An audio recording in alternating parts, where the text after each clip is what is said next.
안녕하십니까? 동전앞의 총무 박영남입니다.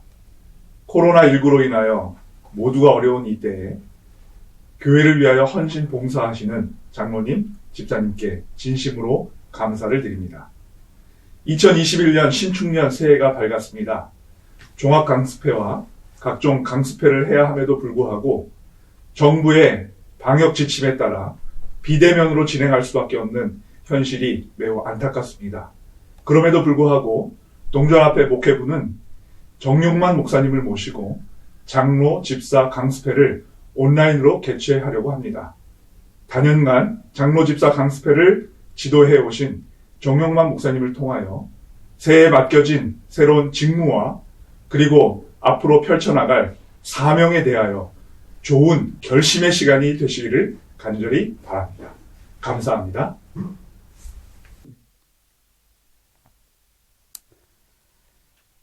동정원 앞에 장로, 집사, 강습회에 오신 우리 장로님, 집사님들 환영합니다. 오늘 강습 내용은 짧은 시간에 다 할 수는 없습니다. 제가 숙제를 좀 많이 내드릴 겁니다. 교회별로 또 집사부, 장로부 이렇게 나누어서 다시 자세하게 강습회를 한 번 더 아니면은 좀 여러 번 하시기를 부탁드립니다. 오늘 강의 진행 내용은 첫째는 장로, 집사가 도무지 무언가, 교회에서 그 정체가 무엇인가 거기에 대해서 말씀을 드리고, 두 번째는 집사와 장로가 어떻게 되는가, 부르심과 택하심에 대하여 말씀을 드리겠습니다. 세 번째는 장로와 집사의 주요 업무, 하는 일이 무엇인가, 무엇을 어떻게 해야 되는가, 이렇게 세 가지만 간단히 말씀을 드리고자 합니다. 집사가 도무지 뭐야? 장로가 뭐야? 여러분 다 아십니까? 우선 아닌 것부터 좀 말씀을 드리겠습니다. 장로나 집사는 교회의 직위가 아니다. 계급도 아니고 벼슬도 아닙니다. 명예직도 아닙니다. 그렇습니까? 우리 많은 장로님, 집사님들이 다 알고 있다는 표정입니다. 또 이렇게 알고 이렇게 이해는 하고 있지만은 아닐 수도 있습니다. 금년에 처음으로 집사가 되시고 또 장로가 되신 분들 중에 좀 주위에서 축하합니다, 이런 인사를 받으셨습니까? 아니면 혹시 내년에 우리 이 자리에 앉아 계신 우리 집사님, 장로님들 중에 선거위원회에서 다시 집사와 장로로 선출이 안 됐다, 그래 섭섭하지 않겠습니까? 아무렇지도 않을까요? 아마 여러분들이 교회 생활 하시면서 들어보셨을 겁니다. 선거위원이 끝나고 난 뒤에 어떤 분들은 아주 노골적으로 섭섭함을 드러내고, 멀쩡하게 장로의 직분을 잘 하시던 분들도 장로가 다시 안 됐다고 교회를 옮기고 교회 안 나오는 분도 계십니다. 그런 걸 보면 그 집안의 명예직일 수도 있고, 또 그게 교회의 어떤 무슨 직위, 벼슬일 수도 있는 것 아니겠습니까? 아마 그래서 그런 일이 벌어집니다. 이런 분들은 그 직분에 대하여 알고는 있지만은 정서적으로 잘 받아들이지 못해서 잠깐 착각해서 벌어지는 일입니다. 집사라는 말은 디아코노스라는 헬라어에서 왔는데 그 뜻이 종이라는 뜻입니다. 집사는 그 정체가 종입니다. 집사가 뭐야? 집사는 종입니다. 그럼 장로도 뭘까요? 장로도 종입니다. 제가 가끔 어디 집회를 가면 기도하시는 분이 단위에 세우신 종에게 이런 기도를 하십니다. 목사를 종이라 그래요. 이제 종이라 하는 게 조금 부담스러우신 분들은 단위에 세우신 크신 종에게 이렇게 하기도 합니다.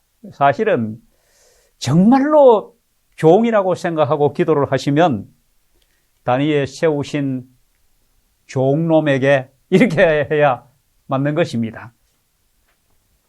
목사도 종입니다. 예수님도 종입니다. 예수님도 종으로 이 땅에 오신 겁니다. 내가 섬김을 받으려 온 것이 아니고 섬기러 왔다. 그리고 주님은 종으로 죽기까지 복종하셨다. 너희 안에 이 마음을 품으라 곧 그리스도 예수의 마음이니 그는 종으로 오셔서 섬기시고 죽기까지 복종하셨다. 종은 섬기는 전문가입니다. 그래서 장로도 집사도 교회에 어떤 직분을 맡은 사람도 다 섬기기 위하여 택함을 받은 종입니다. 종은 무조건 복종만 해야 합니다. 묻지도 따지지도 말아야 합니다. 이유를 대지도 않습니다. 집사는 종입니다. 장로도 종입니다. 직분을 맡은 모든 사람들은 정말로 종이 되어야 합니다. 이게 집사, 장로의 정체성입니다. 집사가 뭐야? 장로가 뭐야? 섬기는 종입니다. 종처럼 무조건 순종하는 그런 우리 집사님들, 장로님들이 되시기를 바랍니다. 요한복음 2장에 보면 가나의 혼인잔치 이야기가 나옵니다. 잔치집에 포도주가 떨어졌습니다. 예수님이 종들을 불렀습니다. 돌항아리에 물을 갖다 채우라. 잔치하다 말고 포도주가 떨어졌는데 항아리에 물 채우는 물하고 포도주가 무슨 상관입니까? 이거 왜 합니까? 피곤하고 힘들고 바쁜데 시간이 없는데 쓸데없는 잔치하고 상관없는 일 이거 왜 합니까? 이렇게 따져야 맞는 겁니다. 물어봐야 되는 겁니다. 그런데 종들은 따지지도 묻지도 않고 그냥 순종했습니다. 이제는 예수님이 떠다가 연회장에게 갖다 주라. 물이 포도주로 변했습니다. 이걸 우리는 예수님이 행하신 첫 번째 기적이라고 말합니다. 사실 그 잔치집에 물이 포도주로 변하는 또 잔치집에 그 참 엄청난 낭패를 막아준 그 기적적인 일의 1등 공신은 종들입니다. 물이 포도주가 되었다는 것은 질이 완전히 바뀐 기적입니다. 교회가 이런 기적을 맛보게 되기를 바랍니다. 그러려면 예수님이 무엇이라 말씀하시든지 그대로 하는, 절대적으로 순종하는, 묻지도 따지지도 않는 그런 종들이 있어야 합니다. 연회장은 이렇게 맛있는 포도주가 어디서 난지를 알지 못했지만은 물도온 종들은 알더라. 여러분, 오늘날 또 우리 금년에 우리가 섬기는 교회에 이런 기적이 일어나야 되지 않겠습니까? 죽을 수밖에 없는 영혼이 영원히 사는 생명으로 바뀌는 기적, 물이 포도주로 변하는 기적입니다. 정말 그동안 별로 분위기가 좋지 않고 이 교회 계속 다녀야 되나, 교회를 옮겨봐야 되나, 이런 생각을 할 만한 그런 교회가 정말 분위기 좋은 그런 교회로 바뀌는 기적, 그런 기적에는 종들이 필요합니다. 무조건 순종하는 종들이 필요한 것입니다. 우리 집사님, 장로님들이 이런 종의 정신으로 가나의 혼인잔치집에서 무조건 순종했던 그런 순종을 하시게 되기를 바랍니다. 다른 거 다 몰라도 괜찮습니다. 나는 종이다. 정말 종처럼 섬겨야 되겠다. 말만 종이 아니고 그런 정신을 가져야 되겠다. 이것 한 가지만 기억하셔도 교회가 달라지리라고 확신합니다. 맹물 같은 교회.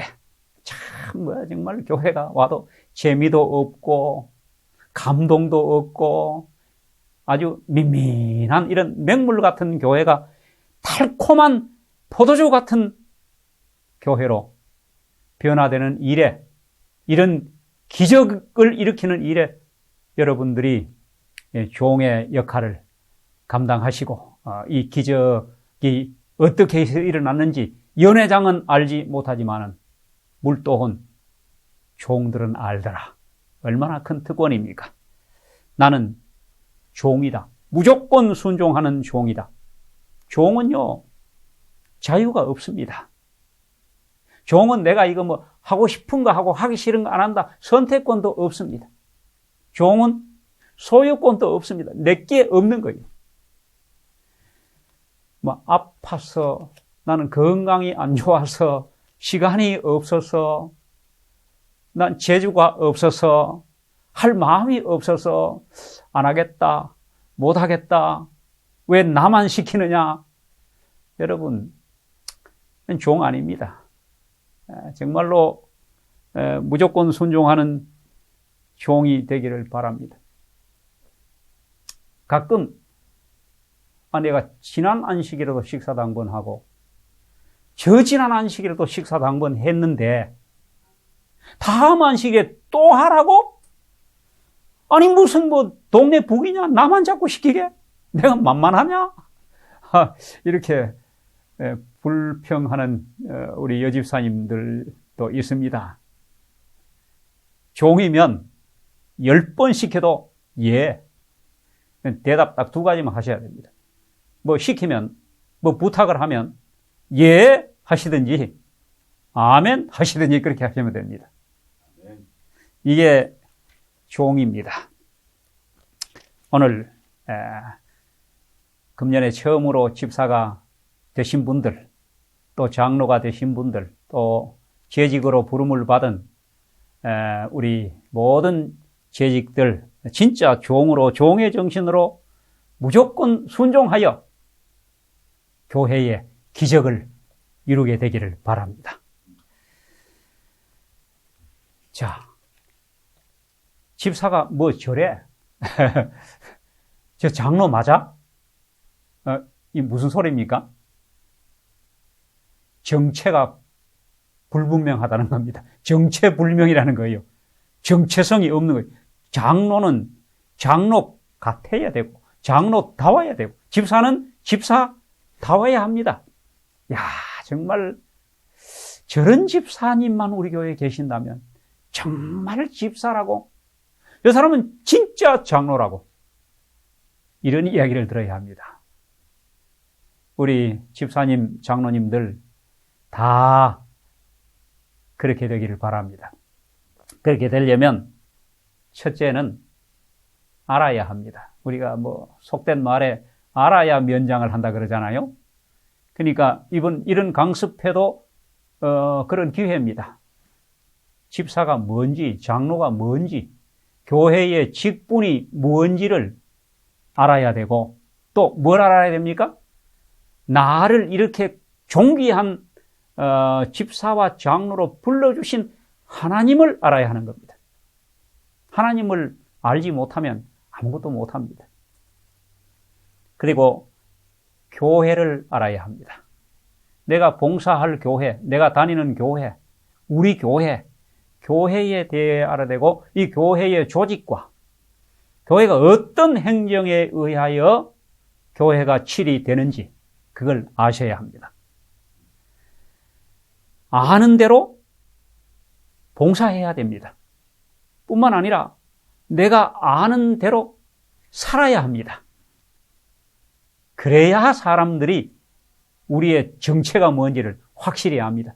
야, 정말 집사 같은 집사, 정말 장로다운 장로님이다. 이게 우리의 정체입니다.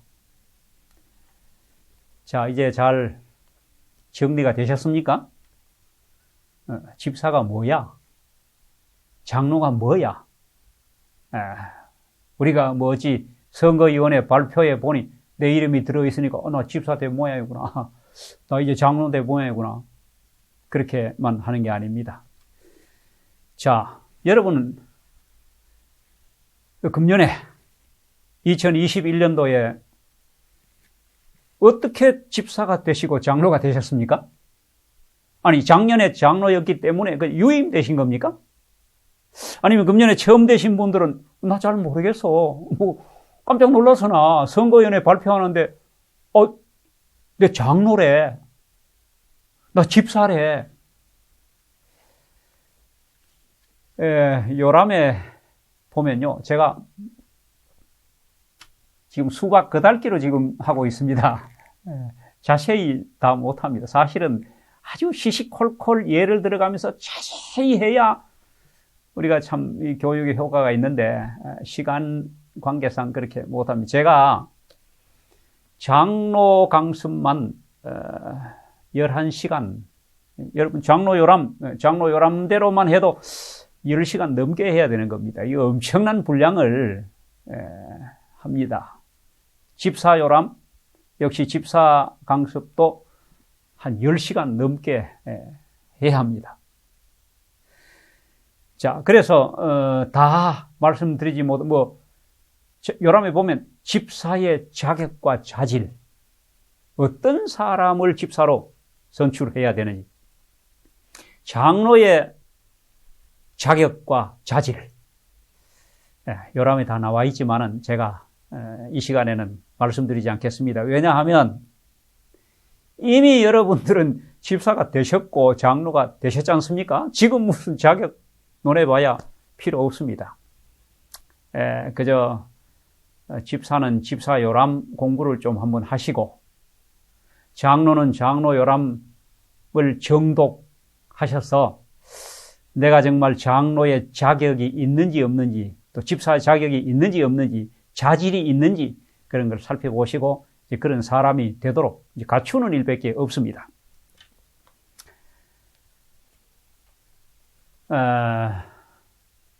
다 하지 못하는 것들은 본래 요람에 보면, 교회 요람에 보면 그 재직들은 한 기에 한 번씩 개교회별로 그 자체 교회에서 강습회를 한 번씩 하도록 되어 있습니다. 그 왜 합니까? 교회 생활 하다 보면은 재직들 간에도 못마땅한 것들이 자꾸 눈에 보이고 또 불만, 불평도 생기고 그럽니다. 그런 것들을 다 해소하고 그 다음에 또 개선할 거는 없는지, 또 이렇게 손발 맞춰서 해야 될 거는 없는지, 이런 것들을 계속 해야만 교회 문제가 사전에 방지되고 또 교회가 발전하고 달라집니다.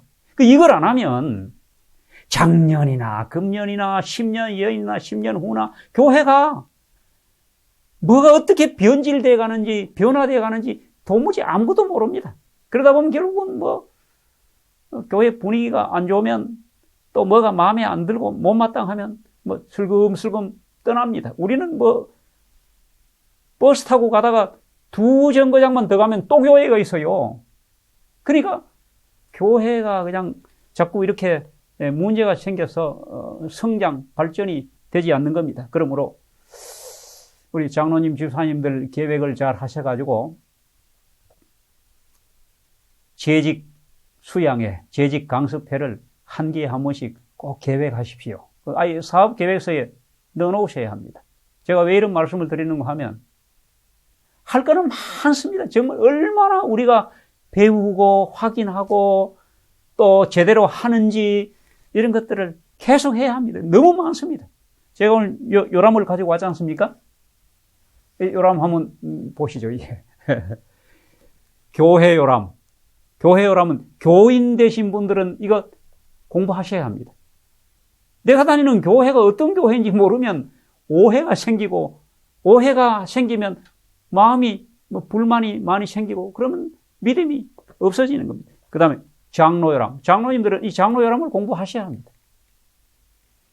그 다음에 집사요람. 그리고 교회 직원요람이 여기 거의 다 나와 있습니다.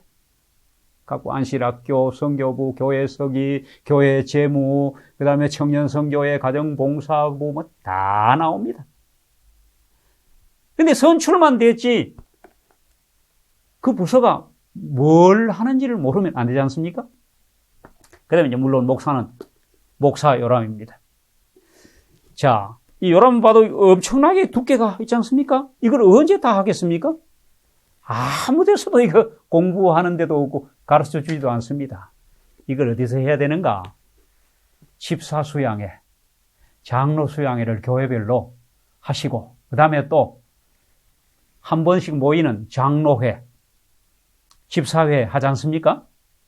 그냥 뭐 모여가지고 식사만 돌아가면서 하시고 이렇게 헤어지고 하지 마시고 이런 걸 좀 하시면 개인도 발전이 되고 교회도 발전합니다.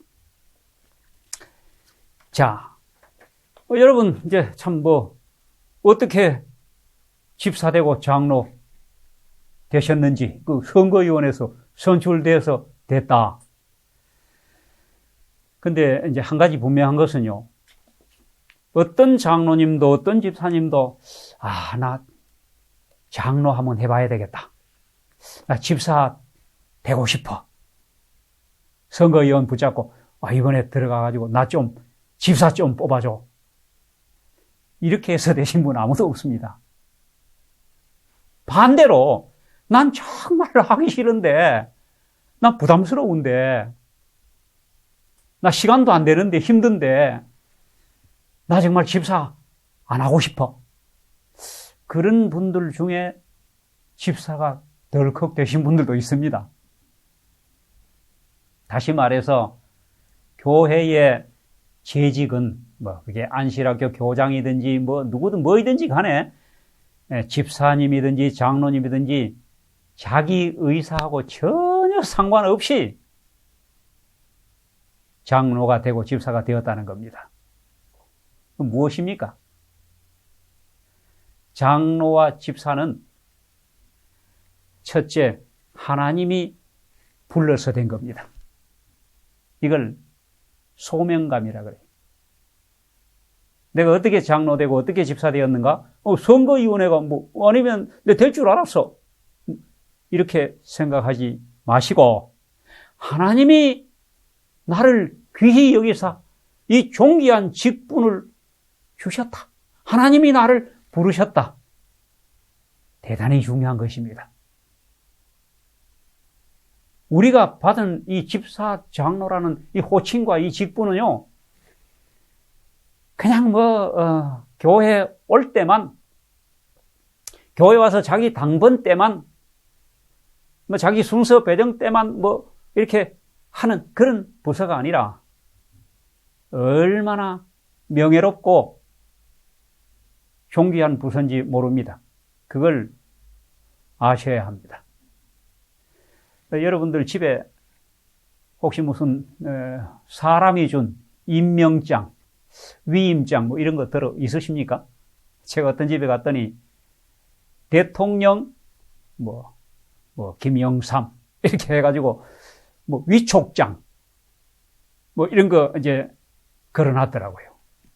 근데 그 주는 사람이 군수 혹은 도지사 뭐 무슨 장관 더 나아가서 대통령 이러면 얼마나 그 명예스러운 위임장인지 모릅니다.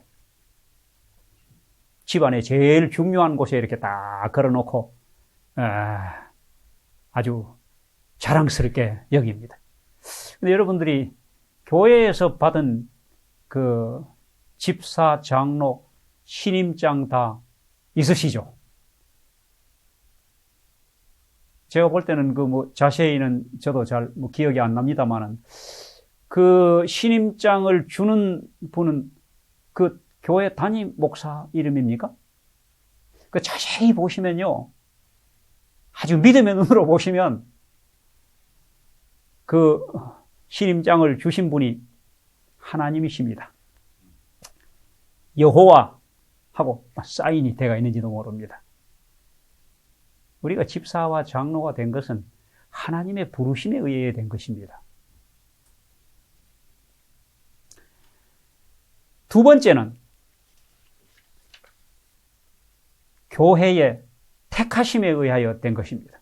교회가 나를 집사로 택했기 때문에, 교회가 나를 장로로 택했기 때문에, 그래서 내가 장로와 집사가 된 것은 하나님의 부르심과 교회의 택하심에 의하여 된 것입니다. 그러므로 우리는 나를 임명하여 부르신 하나님, 그리고 나를 이 교회의 일꾼으로 택하신 교회를 잘 알아야 합니다. 자, 우리가 나를 부르신 하나님은 이제 좀 생략을 하고, 우리가 교회를 좀 알 필요가 있습니다. 자, 나를 집사와 장로로 택하여 주신 교회, 그리고 내가 장로와 집사로 봉사할 교회, 우리 교회. 3년을 살아도 시어머니 이름을 모른다고 그러지 않습니까? 여러분, 내가 다니고 있는 교회, 나를 집사로 장로로 부르신 교회 이름은 아십니까? 너무 쉬운 질문입니까?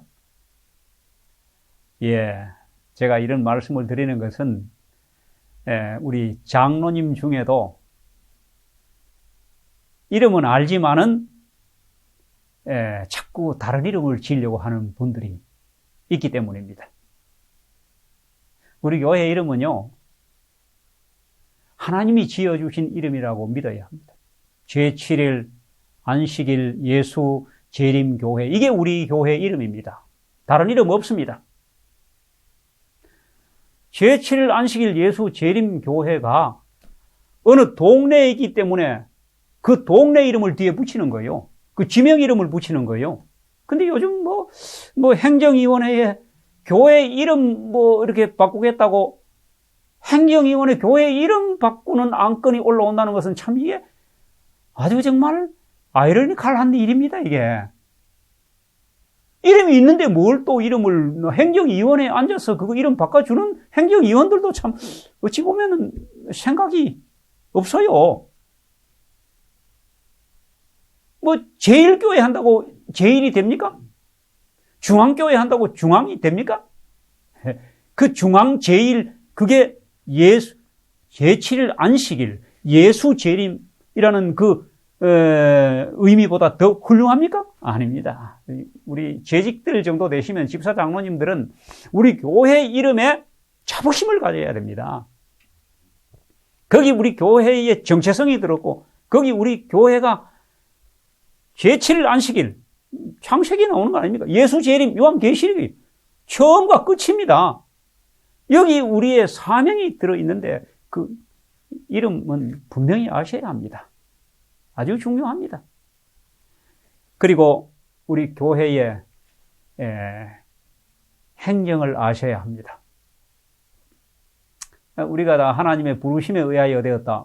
선거위원회가 날 뽑았지 무슨 하나님의 부르심이냐고 이렇게 생각하실 수도 있지만은 우리 교회 행정 중에 우리 교회 행정의 특성을 잠깐 말씀드리겠습니다. 우리 교회는 민주 정치가 아니라 신주 정치입니다. 민주는 뭡니까? 교인들 마음대로 뭘 이렇게 사람들의 그 여론과 투표에 의하여 다수가결로 뭘 결정하는 거지만은 교회는 하나님 마음대로 하는 겁니다.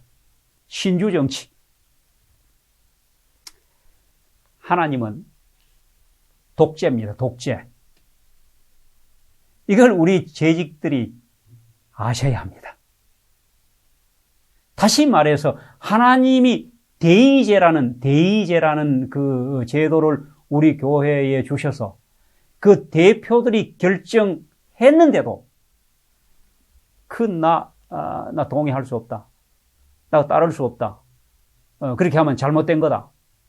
이렇게 끝까지 여러분 직원회가 왜 길어지고 행정위원회 모이면 왜 길어지고 왜 말이 많아지고 어떤 회의 끝나고 나면은 불만이 많고 그다음에 그냥 패가 갈라지고 계속 해가 협조 안 하고 하다 끝까지 안 되면 그냥 나라의 나라의 세상 법정에까지 들고 가는 이건요 우리 교회 행령이 전혀 모르기 때문에 일어나는 일입니다. 이게 하나님이 살아계시고 교회 주인은 하나님이시고 하나님의 뜻대로 결정된 것인데 하나님보다 더 똑똑합니까?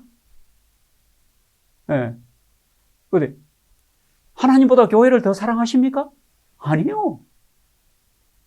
이걸 받아들이고 믿어요. 교회는 신주 정치입니다. 하나님은 독재자입니다. 하나님의 뜻대로 하는 겁니다. 그래서 하나님은 교회에 회중 전체에 투표를 하는 게 아니고 대표를 뽑아서 합니다. 교회는 직원회에서 모든 걸 다 결정 다 합니다. 합회는 행정위원회. 거기에서 다 합니다. 그 다음에 사람을 선출할 때는 선거위원회. 소수만 뽑아가 하지 않습니까? 대의제를 꼭 아셔야 합니다. 대의제 왜 합니까? 대의제를 하는 이유는 연합이 깨지지 않도록 하기 위해서 합니다. 여러분, 교회, 100명 모인 교회에서 어떤 중요한 일을 결정할 때 그거다 갖다 붙이면 만장일치로 결의될까요? 안 될까요? 만장일치는 고사하고 아마 안건이 10개 나올지도 모르고 10조각 날지도 몰라요. 그럼 교회 다 깨져버리는 겁니다. 아무것도 안 됩니다. 그래서 하나님께서 대표를 뽑아서 소수만 그 안에서 의견이 갈라지고 그 안에서 그냥 갑론을박하고 논쟁을 하고 하되 결정이 딱 되면 모든 거기에 대표자들은 아멘. 이게 주의 뜻이다. 이렇게 받아야 되는 거예요. 그리고는 이렇게 결정됐다 하는 그 얘기만 나와야지 거기서 표가 아슬아슬하게 갈라졌느니 이런 반대가 나온 이렇게 회중들에게 알리기 시작하면 교회가 연합이 깨지는 겁니다. 대의제의 가장 중요한 목적은 교회의 연합이 깨지지 않도록 하기 위하여 주어진 제도입니다. 그걸 우리가 믿어야 합니다. 교회 행정의 지침서는 바로 교회 요람입니다. 가끔 우리 장로님들이 저한테 전화를 하십니다. 교회 지금 선거위원회 하다가 이런 문제가 생겼습니다. 어느 게 옳습니까? 요람에 다 나와 있습니다. 우리 장로님들은 정말로 교회 요람을 잘 공부하시고 요람대로 교회를 치리하시기 바랍니다. 지도자는 집사, 장로 되는 이 교회의 재직들은 정말로 요람을 공부하셔야 됩니다. 교회 요람, 목사 요람, 장로 요람, 집사 요람, 직원 요람, 이런 요람들을 숙지하고 이 요람을 기본 원칙으로 교회를 운영하고 치리해야 합니다. 자, 우리가 이런 걸 잘 모르기 때문에요. 교회 조직하고 난 뒤에 문제가 들어 생깁니다. 여러분들의 교회는 선거위원회 끝나고 난 뒤에 별 문제가 없었습니까? 선거위원회가 한 3번, 4번 정도 모이고 딱 발표하니까 온 교회가 아멘 하고 받고 아무도 의의를 걸거나 찾아오거나 하는 사람이 없었다. 훌륭한 교회입니다. 만일에 그렇게 선거위원회 끝났다면요, 2021년도 이미 사업 절반 성공한 겁니다. 그런데 제 경험에 의하면 선거위원회 끝나고 나면은 성도들은 몰라도 담임 목사만 아는 문제가 들어 생깁니다. 선거위원회 끝나자마자, 선거위원회 발표하자마자 바로 전화 옵니다. 목사님, 정말 저는 못합니다. 계속 하라 그러면 저 딴 교회 나갈 겁니다. 또 어떤 분은 찾아옵니다. 안 하겠습니다. 아예 어떤 분들은 선거위원회 발표만 했는데도 하얀 봉투 들고 옵니다. 나는 감사 헌금인 줄 알고 받았더니 뭐 들었을까요? 네, 사표 들었습니다. 나 못합니다. 선거위원회 발표하는 날요, 어떤 때는요, 아예 점심 식사 시간에 식당에서 소란이 벌어지기도 합니다. 아예 노골적으로 그냥 소리를 막 지르고, 그리고 교회를 떠나기도 합니다. 또 어떤 경우는 아무개는 장로로 선택을 되는데 왜 그분은 멀쩡히 장로 잘 하셨던 분인데 뭐 때문에 장로 선출이 안 됐느냐? 그럼 그분이 11조를 안 냈느냐? 예. 교회 분위기가 이렇습니다. 그러니까 가만히 장로로 부름을 받지 못한 장로님이 그냥 가만히 내년에는 쉬면서 교회 다녀야 되겠다, 이런 마음을 먹는데도 분위기가 그렇게 안 해주는 겁니다. 마치 무슨 큰 죄나 지어가 장로에서 떨어진 것처럼 얼굴 들고 교회 나올 수 없는 분위기예요. 이게 왜 이런지 아십니까? 교회 행정, 우리 교회의 특별한 교회 행정 조직을 모르기 때문에 그래요. 대의제를 모르시니까 그렇고, 우리 교회 선거제도의 특수성을 모르니까 그렇고, 우리가 받은 직분이 이게 벼슬도 아니고 명예도 아니고 지위가 아니라는 그 사실을 모르기 때문에, 종이요 봉사자라는 걸 모르기 때문에 그런 거예요. 이런 것들만, 우리 모든 성도들과 재직들이 이런 것들만 정말 숙지하고 있으면 이런 일이 안 벌어지겠죠. 근데 참 선거위원회가 어렵습니다. 왜 나는 안 됐느냐? 저 사람은 왜 시켰느냐? 이래서 교회가 연초 시작부터 마음 상해서, 자존심 상해서, 그 다음에 어수선하고, 한다, 안 한다, 못 한다. 그러니까 1월달, 2월달 직원회에서 보선하고, 여러분, 이렇게 1년을 시작할 때 정말 사업이 잘 되겠습니까? 예. 제가 이런 교회 분위기를 지금, 나무로 하는 게 아니라, 우리, 집사님, 장로님들은 이왕에 되셨으니까, 이런 우리 교회의 행정 조직을 정말로 잘 아셔야 된다는 말씀을 드립니다. 직분에 대한 오해, 행정에 대한 오해, 교회가 무엇인지 교회에 대한 오해 때문에 생긴 것입니다.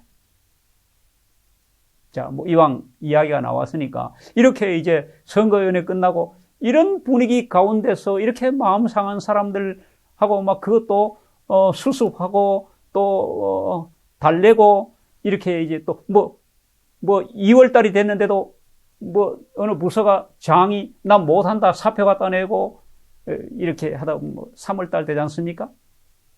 뭐 참 1년 사업이 힘들잖아요. 그렇게 한 7개월 지나면 또 선거위원회 해야 되는 겁니다.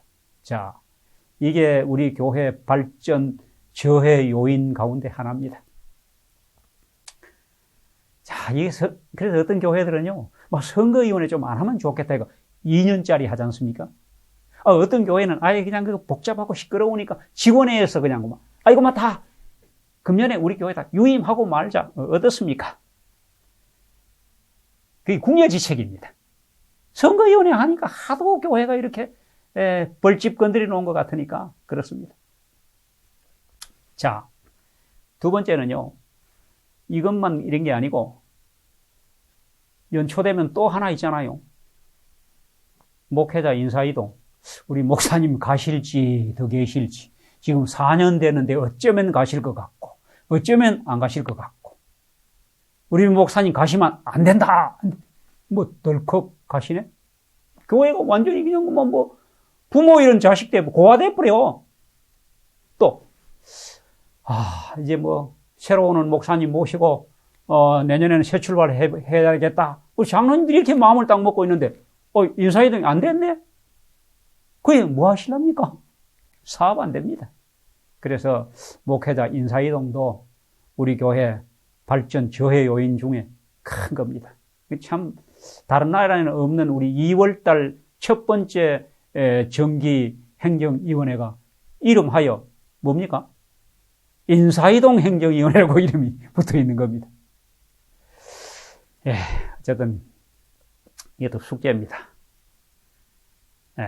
이런 모든 것들이 우리 교회 발전에 저해 요인이 안 되도록 여러분들이 기도하시고 또 교회는 교회대로 잘 준비하시고 그 다음에 뭐 제일 중요한 것은 지금 이 시간에 우리 집사님 장로님들이 우리 교회 조직과 행정과 이런 데 대하여 아주 확실하게 숙지를 하셔가지고 교회 어렵지 않도록 해주시는 겁니다. 자, 혹시 이 지금 강의를 들으시는 우리 집사님 장로님들 중에 뭐 집사 장로는 뭐 그런 대로 뭐 할 수 있겠는데 다른 것도 맡으셨잖아요.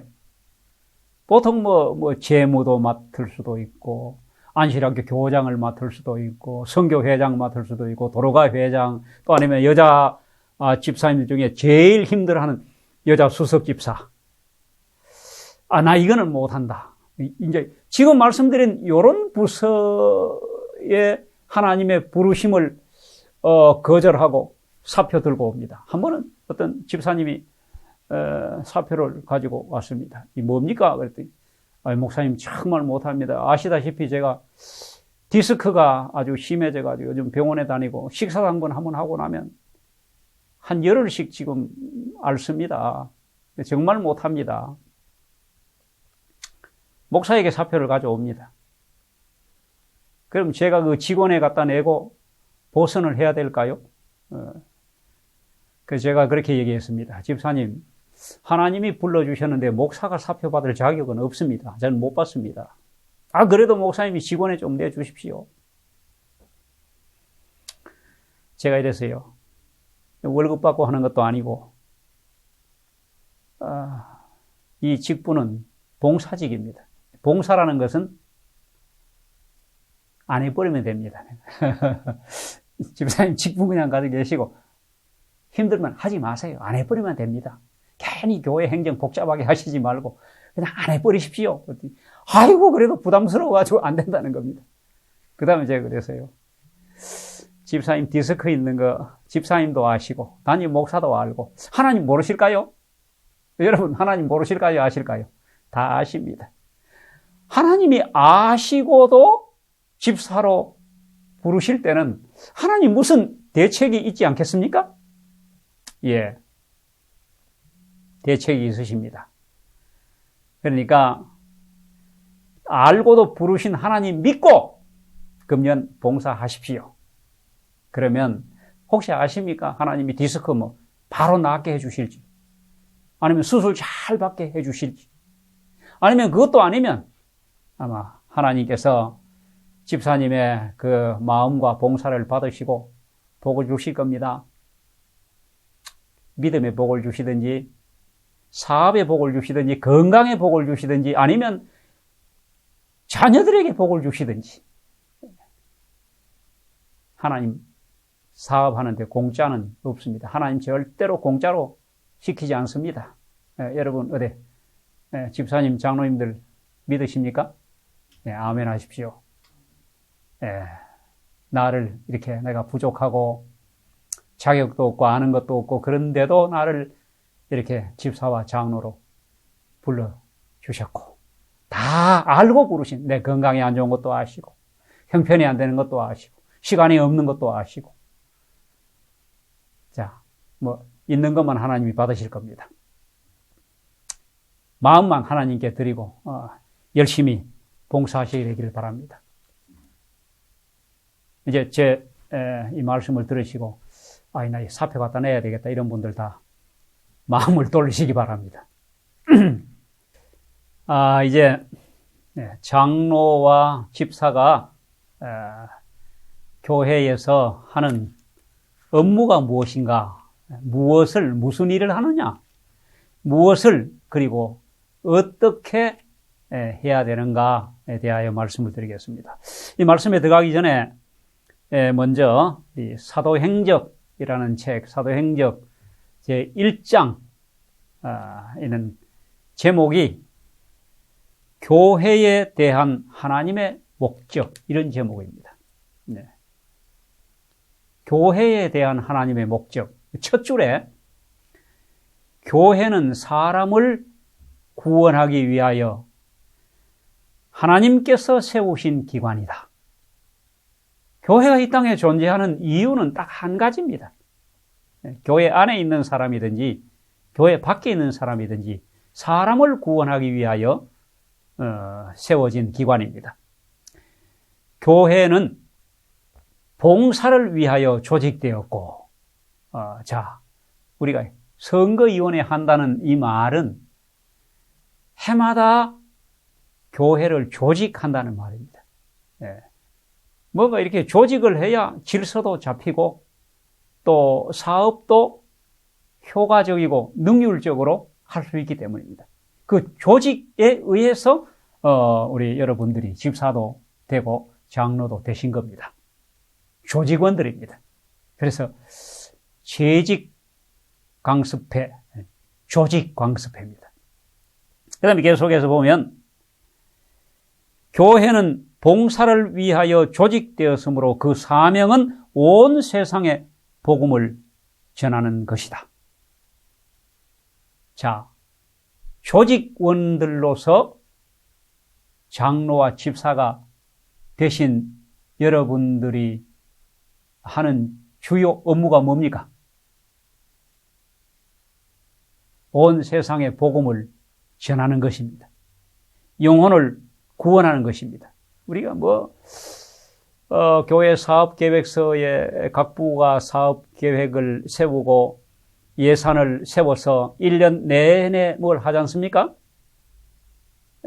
꽁 잡는 게 매라고 무조건 영혼을 구원해야 됩니다. 그 영혼이 교회 안의 영혼이든지 교회 밖의 영혼이든지 구원해야 합니다. 우리 집사님, 장로님들에게 할당을 드리면 어떨까요? 집사님들은 무조건 금년 한 해 동안 1명 침례 줘야 된다. 장로님들은 2명 침례 줘야 됩니다. 그러면 부담이 되시죠? 영혼 구원은 참 부담됩니다. 영혼 구원이라는 걸 우리가 잘 이해해야 되는데, 우리 집 방문을 하든지 어떻게 하든지 간에 구도자를 확보하고 성경을 가르쳐서 침례를 줘야만 영혼 구원입니까? 어디 우리 교회가 그렇게 해왔지 않습니까? 뭐 어떤 해는 10명도 주고 어떤 해는 20명도 침례를 줬는데 어디 영혼 구원이 잘 됩니까? 예. 그렇게 해서 침례는 주지만은 잔존율, 교회에 끝까지 남는 확률이 아주 작고 적고 또 멀쩡히 교회 잘 다니시는 분들 중에도 어느 날 보면 안 보여서 뭐 교회 떠나고 이런 일이 지금 반복되고 있지 않습니까? 그렇다면 영혼 구원이라는 그걸 좀 바꿔야 됩니다. 영혼 구원은 첫째는 이 교회 안에 영혼들이 와서 살 수 있는, 영혼들이 살아남을 수 있는 여건을 만들어야 되는 거예요. 교회 한 번 들어오면 여기서 그냥 살아남아서 하늘까지 가도록 하는 것이 영혼 구원이지 않습니까?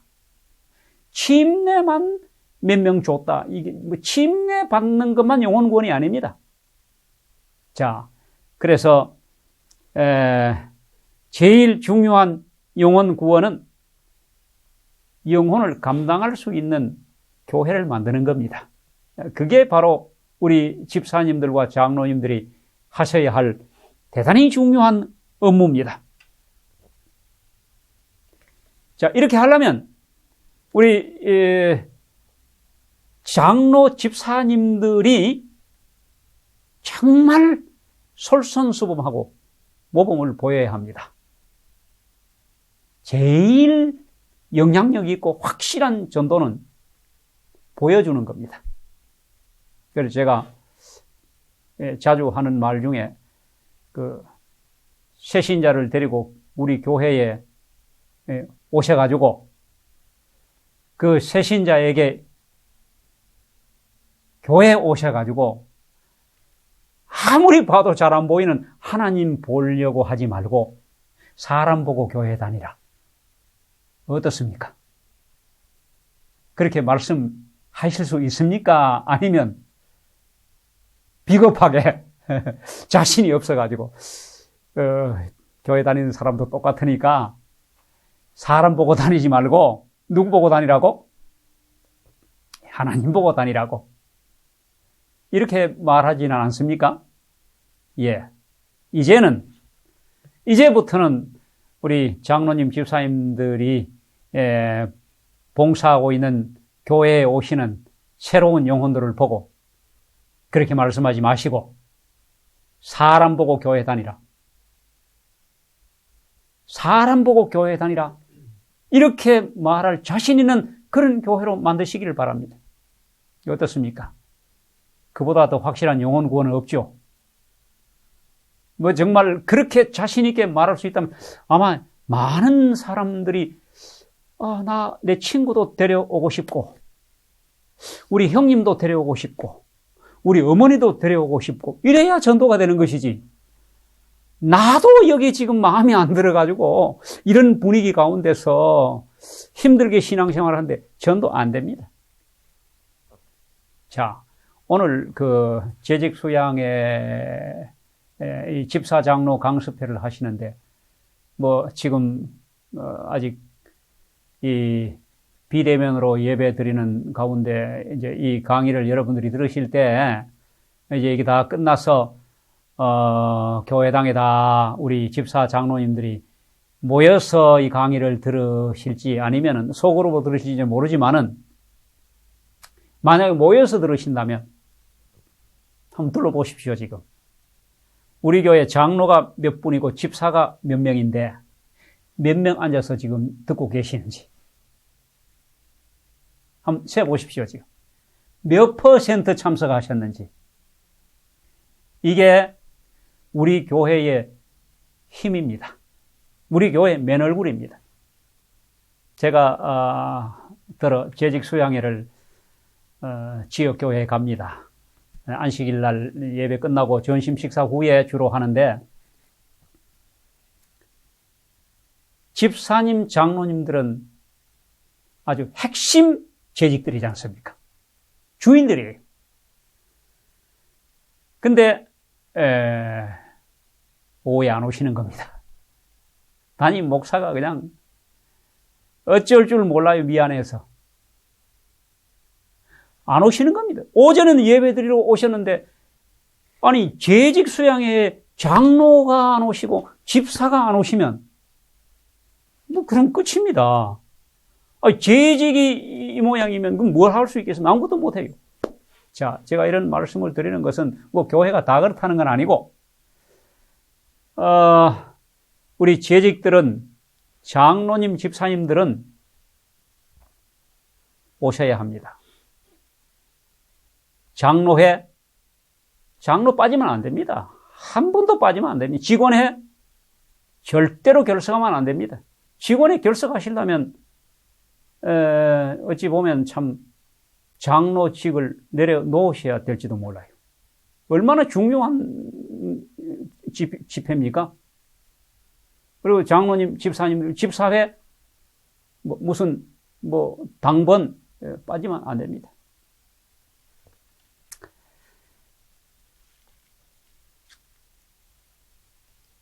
이 장로와 집사님들이 모이는 이 강습회에 오신 그 퍼센테이지 몇 프로가 참석했는지가 바로 우리 교회의 모습입니다. 자, 이제 그 교회의 존재 이유는 영혼구원에 있고 조직에 의해 가지고 우리가 집사 장로가 되어가 교회에 뭘 한다고 봉사하는 이 봉사의 목적도 영혼구원에 있습니다. 우리 집사님, 장로님들이 정말로 너무도 손쉽고 너무도 간단한 선교, 영혼구원하는 일 제가 말씀드리겠습니다. 다음 안실부터 달라집니다. 첫째, 우리 교회 모든 집사, 장로님들 예배에 반드시 참석하시기 바랍니다. 다음 안식일 우리 집사, 장로님들이 한 분도 빠짐없이 9시 15분까지 교회 의자에 앉아 보십시오. 안실학교 교장에 눈이 휘둥그레질 겁니다. 야, 이거 내가 안실학교 교장을 잘해서 그런가? 신명 날 겁니다. 그만 그렇겠습니까? 안실학교 교장만 그런 게 아니고 벌써 안실학교 시작할 때 교회가 여러분 집사, 장로 교회 3분의 2입니다. 그렇지 않습니까? 집사, 장로 빼고 나면 교인, 아이들하고 청소년들 몇 명 있지, 누가 있습니까? 다 집사, 장로예요, 교회에. 그럼 집사님, 장로님들만 9시 15분에 교회에 딱 와서 앉으면, 그날 그 분위기 자체로 벌써 은혜 받습니다. 서로가, 이제 우리 교회 금년에 뭐가 될 것 같다. 가장 확실하게 교회의 힘을 보는 겁니다. 그 자체로 벌써 은혜를 받는 겁니다. 쉽습니까? 그렇게 하시기 바랍니다. 그것도 못하면 아무것도 못합니다. 다른 거 아무리 잘해봐야 빛이 안 납니다. 결석, 지각하지 말고 정각에 모든 집사님, 장로님들이 집회에 참석해 주시기 바랍니다. 하실 수 있겠습니까? 아멘 하십시오. 예. 이거는 내 신앙입니다. 이거는. 다시 말해서 선교를 위한 분위기 만드는 게 아니고 이게 내 신앙이에요. 집사, 장로쯤 되면 이게 집사다운 것이고 이게 장로다운 거, 이 정체예요. 아니, 장로님이 지각하고 집사님이 결석하면 이 정체불명이야. 이게 집사 맞아? 이런 얘기를 듣는 겁니다. 두 번째, 교회 오실 때 옷 좀 잘 입고 오십시오. 우리가 사람 만나러 갈 때는요, 옷 신경 많이 씁니다. 근데 하나님 만나러 성전에 올 때 설사 그것이 저녁 예배를 할지라도 신경 좀 쓰시기 바랍니다. 여러분, 하나님의 성전에 올 때 깨끗하고 아주 정갈한 단정한 옷을 입고 오라는 옷에 대한 이야기를 와이프인이 정말 많이 했습니다. 제가 뭐 시간이 없어서 커테이션 다 읽어드리지 못합니다. 옷 잘 입고 오라는, 어떻게 말씀하셨는가 하면요, 안식일날 조금 적당하지 못한 옷을 입고 오는 가난한 사람들에게 옷을 선물하라 그래서요. 옷을 한 벌 선물해서라도 그분이 안식일날 하나님 앞에 나올 때 좋은 옷을, 깨끗한 옷을 입고 나오도록 말씀하신 겁니다. 자, 다음 안식일부터 우리 집사님, 장로님들 신경 써서 옷장에 이거 입어보고 저거 입고 거울에 비춰보고 정말 최고로 멋있고 좋은 옷을 입고 나오시면 뭐 교회 분위기 좀 달라질까요? 안 달라질까요? 어떻게 생각하십니까? 분위기가 완전히 밝아집니다. 옷만 잘 입고 나와도. 쉽습니까? 예, 우리 집사님, 장로님들 뭐 이렇게 일회성으로 하시지 말고 여러분들의 신앙이 되시길 바랍니다. 하나님 앞에 나올 때 옷 신경 써서 정말 잘 입고 나오시기 바랍니다. 자, 세 번째입니다. 예배에 오셔서 예배 참석만 하지 말고 참여하시기 바랍니다. 우리가 하나님 앞에 예배 드릴 때요, 교회에 나와 앉아 있다고 예배 드리는 거 아니지 않습니까? 자, 교회에 나오실 때 첫째, 예배 드릴 준비를 하고 나오셔야 됩니다. 참여할 준비. 그게 뭡니까? 헌금. 가끔 뭐 저도 그럴 때가 있습니다만은, 아차, 오늘 11조, 우리 뭐 요즘 현금 안 쓰지 않습니까? 거의 뭐 은행에서 찾아야 되고 카드로 찾아야 됩니다. 아이고, 오늘 11조 내야 되는데, 다음 안식일 내지. 이렇게 하면 안 된다, 이 말이에요. 안식일 하나님 앞에 나올 때 준비를, 안실학교 헌금, 요거 헌금, 요거는 뭐 월정 헌금, 이거는 설교 예배 때 헌금, 요거는 11조. 이게 예배 드리러 나오는 사람들의 드림의 준비입니다. 뭐 예배에 대해서 다 말씀 못 드리지만, 예배는 드리는 예배가 있잖아요. 기도 드리고, 헌금 드리고, 찬양 드리고, 드려야 되는 겁니다. 자, 이렇게 해가지고 나오셨으면 관람만 하지 마시기 바랍니다. 요즘 그러다 보니 관람하는 교인들이 많이 생기니까 예배를 준비하는 그 진행자들도 공연을 하려고 그래, 자꾸. 여러분, 제 말씀이 좀 이해가 되십니까? 자꾸 뭐 다른 프로그램 흉내 내고, 안실학교 보면 그렇지 않습니까? 좀 자꾸 이렇게 예배가 예배다워지질 않고 사람들의 눈과 귀를 즐겁게 하려고 하는 경향이 들어있는 겁니다. 왜 그런지 아십니까? 이게 책임이? 우리 성도들이 다 그런 걸 팔짱 떡 끼고 이렇게 구경만 하고 듣기만 하고 보기만 하는 겁니다. 예배는 참석이 아니고 참여입니다. 참여하는 것 중에 우리 집사님, 장로님들 다음 안식일부터 오시면 찬미 크게 부르시기 바랍니다. 제가 목사로서 등단해가지고 이렇게 찬미 부를 때 보면요, 입 안 벌리는 분들 많습니다. 찬미를 안 불러. 찬양은 하나님께 드리는 예배입니다. 그거 하러 교회에 왔는데, 여러분 찬양을 크게 부르시면 우리 마음에 감동이 오고 은혜를 받습니다.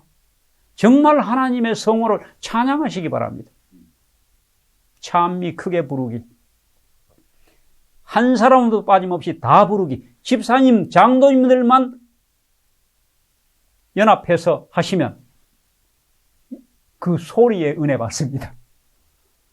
갑자기 안식일 날만, 집사 장로 강습회 듣고 나더니 그 다음 안식일부터 찬미의 소리가 배로 커졌다. 여러분, 지금보다 2배, 3배 커져야 되는 거예요, 사실은. 다 부르면.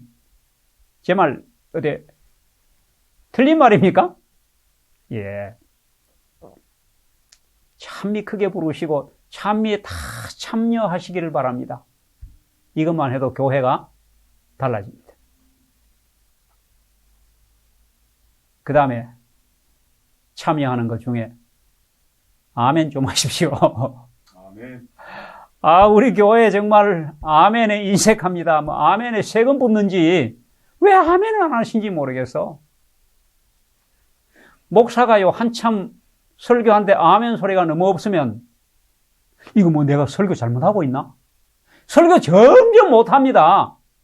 여러분, 아멘 소리만 크게 화답해 주셔도 목사가 설교가 날마다 은혜스럽고 좋아질 겁니다. 이게 진정한 영혼 구원을 위한 영혼이 교회에 들어오면 죽지 않고 끝까지 살아남게 하는 예배를 바꾸는 것입니다. 이거 장로님, 집사님들만 해주셔도 되는 겁니다. 저는 1년 내내 가도, 예를 들면, 예언의 신부장, 예언의 신부장 죄송합니다만은, 우리 성도들이 볼 때 크게 하는 역할이 없는 것 같은. 그래서 실제로 부서가 옛날에 있었는데 없어진 부서도 있지 않습니까? 부서를 하나 만드시기 바랍니다. 아멘 부장. 어떻습니까? 그러니까 아멘을 이렇게 말씀드리면 다음 안식일에 조금 커질지 몰라요? 나중에 커졌다가 점점 저거 나중에 제자리로 돌아갑니다. 그러니까 이렇게 되지 않도록 입 좀 풀고 아멘 연습해야 됩니다. 아멘. 아멘. 아멘. 모든 성도들이 참이 끝날 때도 아멘. 또 어떤 순서 맞고도 아멘. 기도 때도요. 여러분, 기도 중간중간에 아멘 소리가 나와야 기도하는 사람도 막 정말 감동적으로 하나님께 기도를 올리고 설교하는 분들도 중간중간 아멘을 해줘야 설교가 정말 성도들이 내 설교를 듣고 있구나. 은혜를 받고 있구나. 이래서 설교 잘하게 되는 겁니다. 아멘 크게 하기. 찬미 다 같이 부르고 크게 부르기. 여러분, 이것만 해 주셔도 달라질까요?